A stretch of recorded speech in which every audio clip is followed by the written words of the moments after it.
Bem-vindos ao canal da Escatologia Pós-Tribulacionista RB, que significa revelação bíblica. Afinal de contas, o Apocalipse é a revelação do nosso Senhor Jesus Cristo dada à sua igreja. Olá, graça e paz. Este é o que vos fala é o escatologista Jaime Dias da Silva, de Curitiba, Paraná. Antes de iniciarmos este estudo, gostaria que os amigos contribuíssem deixando o seu like, inscrevendo-se no canal e acessassem o sininho. Então, sem maiores delongas, vamos ao estudo, fazendo uma importante meditação.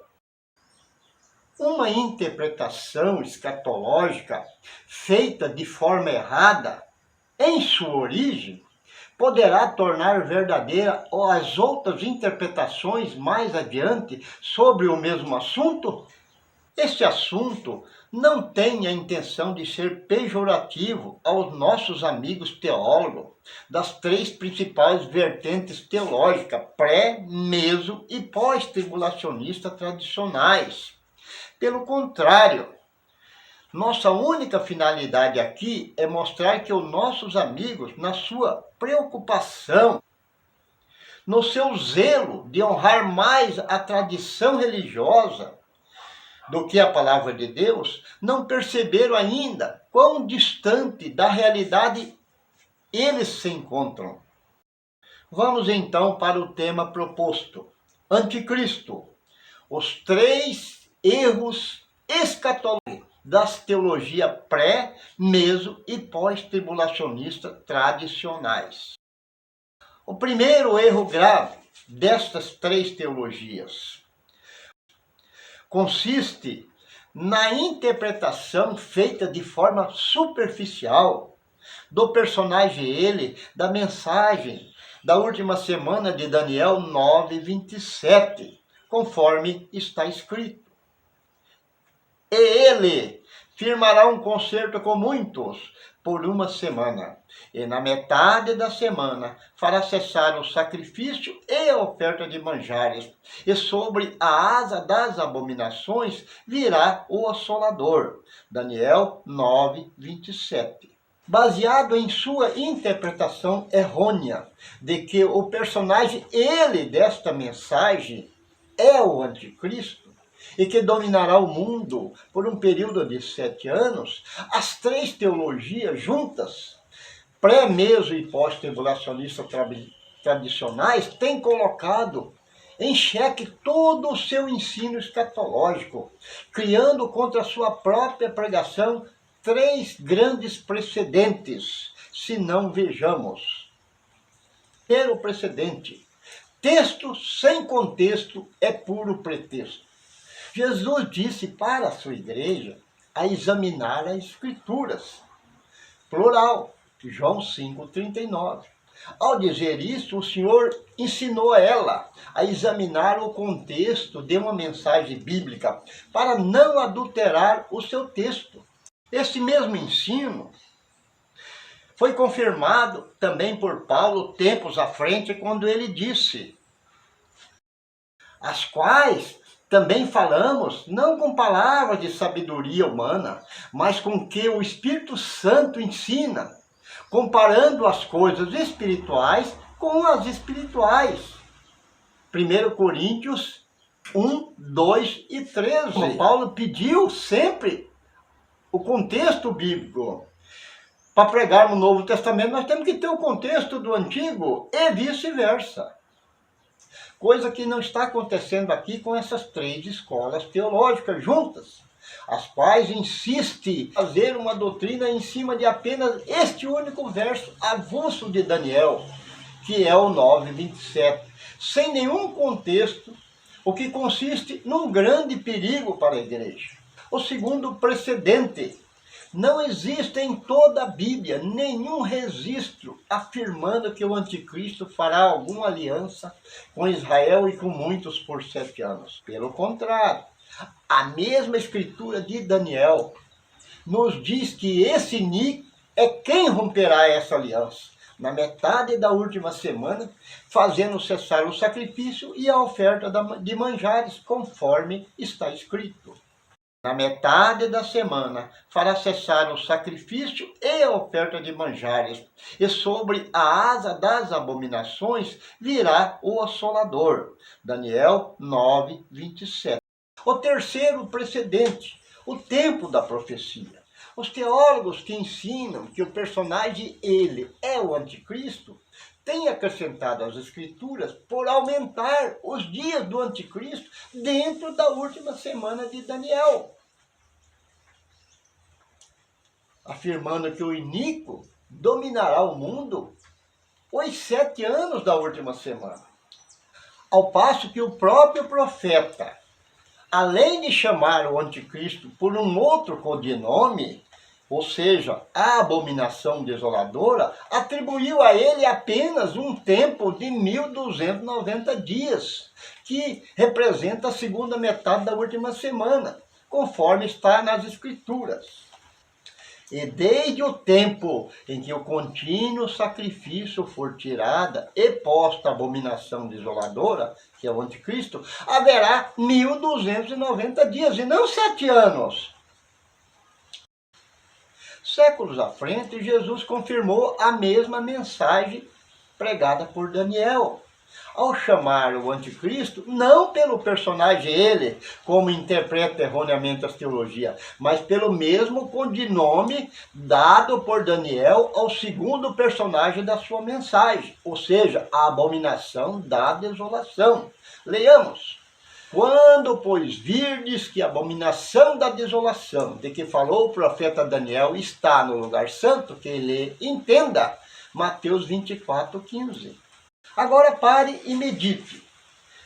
Se Daniel mencionou na mesma mensagem um segundo personagem, chamando-o de assolador, é óbvio que diante da sequência escatológica, o primeiro personagem, ele, jamais poderia ser mesmo o iníquo.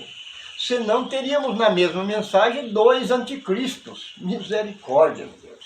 Portanto, conforme vimos, a Escritura nos tem ensinado que a última semana de Daniel está dividida por 2 períodos de 3 anos e meio cada. E será governado não por uma, mas por 2 bestas, conforme veremos a seguir. A primeira metade da última semana durará 3 anos e meio, ou 1260 dias, ou um tempo, tempos e metade de um tempo, ou 42 meses da primeira besta, cujo domínio será dado pelo dragão, para a besta que sobe do mar, como também nos ensinou João no Apocalipse. E foi-lhe dado uma boca para proferir grandes coisas e blasfêmias, e deu-se-lhe poder para continuar por 42 meses. Apocalipse 13, 5. Já a segunda metade da última semana terá uma duração, conforme já temos dito aqui, de 3 anos e meio,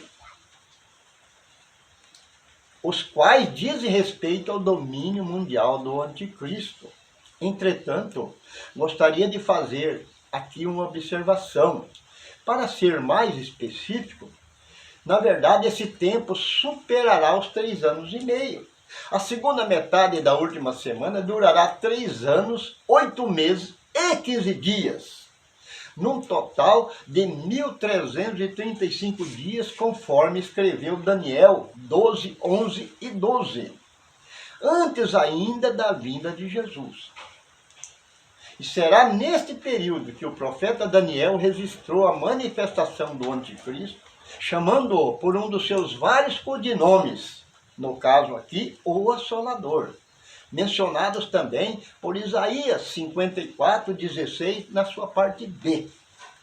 Vamos agora para o segundo erro escatológico grave, que é a inversão dos personagens e dos eventos escatológicos feito por essas 3 teologias. Graças à sua má interpretação do texto de origem feita antes, ao ensinar que o personagem ele é o anticristo, essas 3 teologias acabaram também invertendo a ordem ou sequência tanto dos personagens quanto dos eventos escatológicos. Sequência essa anunciada por Deus desde o princípio do mundo. Isaías 46, 10. Portanto, desde a antiguidade, o Senhor Deus sempre tem mostrado de forma figurada, ou simbólica, ou alegórica, um rei ou um reino dominante antes do império do anticristo. E depois do império do anticristo, a vinda do seu filho, conforme os vários exemplos das escrituras.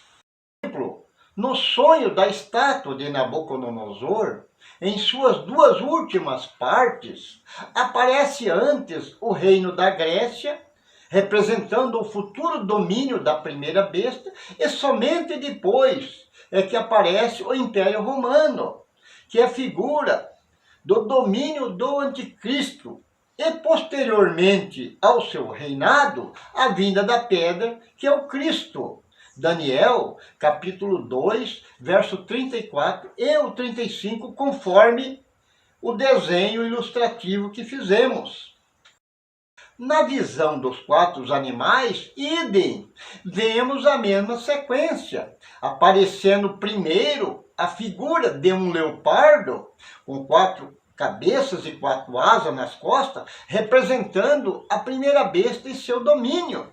E somente depois é que aparece o animal terrível e espantoso, figura do reino do anticristo, juntamente com o chifre pequeno do mesmo animal, que é a figura do próprio anticristo. Daniel 7, 7 e 8. E posteriormente, a vinda do Filho do Homem, que está lá em Daniel 7, 9 a 10. No Novo Testamento, idem, temos a mesma sequência.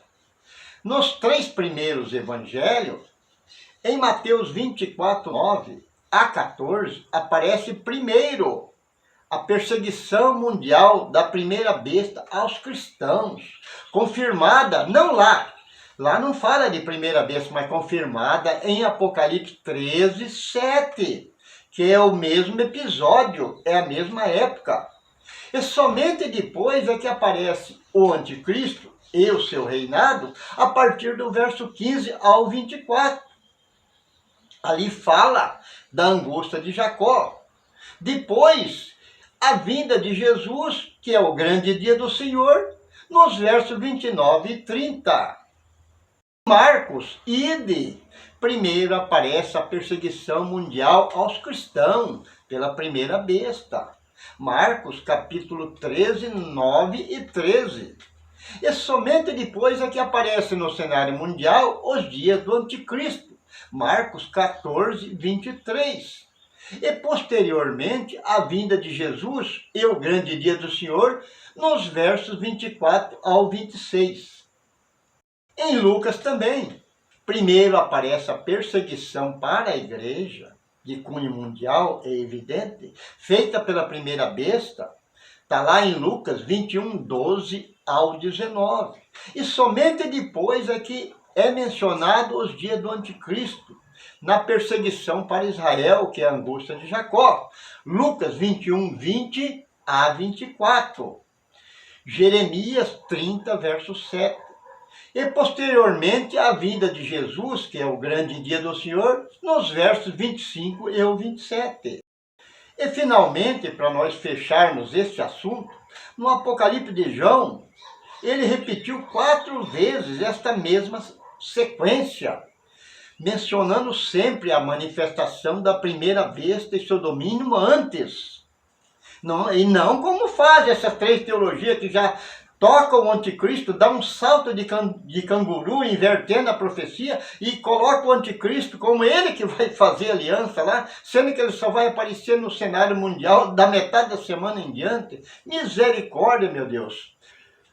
No capítulo 6, versos 5 e 6, João apresenta a primeira besta, representando a figura do cavaleiro do cavalo preto, com a balança na sua mão. E depois ele menciona o anticristo na figura do cavaleiro do cavalo amarelo, ou esverdeado, que é o Apocalipse capítulo 6, 7 e 8. E posteriormente a vinda de Jesus dentro da mesma sequência que temos apresentado, com o grande dia do Senhor nos versos 12 ao 17. Outro exemplo deixado por João está no capítulo 13, do verso 1 ao 10. A mesma sequência escatológica, ele torna a mencionar a primeira besta, a que sobe do mar, antes do anticristo. E somente depois dos versos 11 ao 18, ele mostra a outra besta, a que sobe da terra, que é o anticristo, com o codinome de falso profeta, repetindo ainda 2 vezes mais adiante essa mesma ordem, não enxergada nem respeitada pelos teólogos de renome nacional dos nossos dias. Leiamos: e da boca do dragão, e da boca da besta, e da boca do falso profeta, de saírem 3 espíritos imundos semelhantes a rãs. O outro verso também diz: e a besta foi presa, e com ela o falso profeta. Tudo dentro de uma ordem. Não existe teólogo PhD que possa mudar essa ordem. Que diante dela fizeram os sinais com que enganou os que receberam o sinal da besta e adoraram a sua imagem. Esses 2 foram lançados vivos no lago de fogo. Gostaria de chamar a atenção dos amigos que, se vocês voltarem para Apocalipse 13, verão que a besta citada nestas 2 passagens últimas de João se referem à primeira besta, a que sobe do mar. Apocalipse 13, 1 a 10. Já a outra besta, o anticristo, ele chama diretamente pelo seu codinome de falso profeta, para obedecer sempre à inconfundível sequência escatológica apresentada pela Escritura e por todo o nosso estudo bíblico aqui. Portanto, na mensagem de Daniel 9:27, o personagem ele não é e jamais foi o anticristo, mas a cabeça da Trindade, que é o maligna, que é o dragão, Satanás, que desde o início da última semana de Daniel dará o seu poder e o seu trono, não para o anticristo, mas para a sua precursora, a primeira besta. Apocalipse 13, de 1 a 10. Será ela mesmo que fará esta aliança com Israel e com muitos por 7 anos, como também construirá um falso terceiro templo em Jerusalém, se fazendo passar para os judeus como o Messias prometido, descrito na profecia de Zacarias 6:12. E ainda, a escritura de João diz que antes da manifestação mundial da primeira besta, na última semana de Daniel, ela participará ainda dos últimos dias, do período do princípio de dores, que é a grande terceira guerra mundial, conforme disse João, e foi-lhe dado uma boca para proferir grandes coisas e blasfêmias, e deu-se-lhe poder para continuar por 42 meses.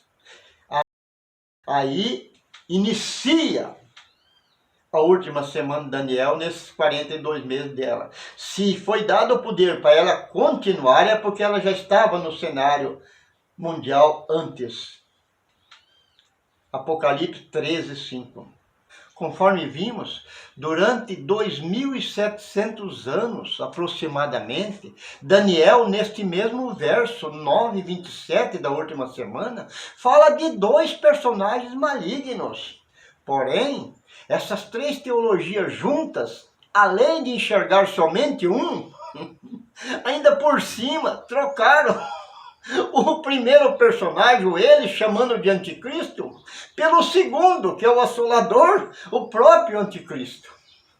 Como é que estes homens, esses teólogos PhD, conseguem pregar escatologia para multidões de seguidores, sem ter nenhum conhecimento da área proposta? Vamos agora para o terceiro erro escatológico grave.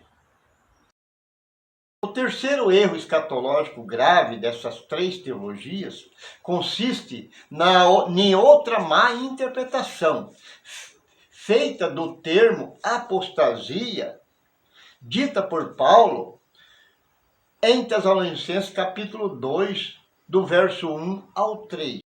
Durante séculos, essas três teologias têm usado o método das traduções letristas do hebraico para o grego e do grego para o português para tentar decifrar este termo apostasia, chegando à conclusão que esse termo significa afastamento ou esfriamento da fé.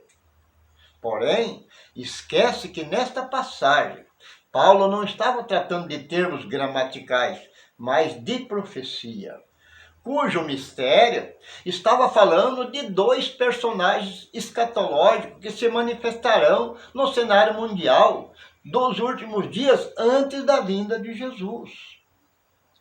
Como o assunto da última semana estava sujeito às palavras seladas de Daniel, as quais somente poderiam ser reveladas nos fins dos dias, capítulo 12, verso 9 de Daniel, usando de sabedoria, o apóstolo Paulo repetiu a mesma sequência das duas bestas anunciadas por Daniel no seu livro, apresentando antes a manifestação da primeira besta através de um dos seus codinomes, ou seja, a apostasia. E na sequência, ele apresentou a manifestação do anticristo usando o mesmo método, chamando o iníquo por outros dois codinomes, o homem do pecado e o filho da perdição. É tão simples a mensagem de Paulo, não precisa complicar com grandes traduções. Aliás, conhecedor das profecias como era Paulo, ele jamais trocaria a ordem ou a sequência desses dois seres malignos pregada dantes por Daniel e por Jesus nos seus três principais evangelhos, fartamente mostradas em todo o nosso estudo aqui.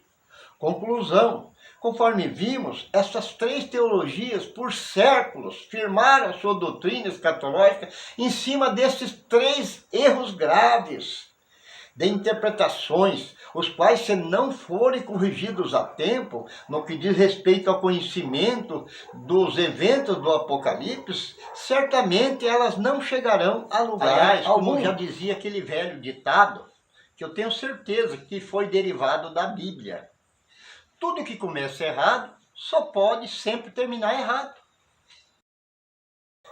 Que Deus seja louvado por não deixar os seus escolhidos confundidos. Amém.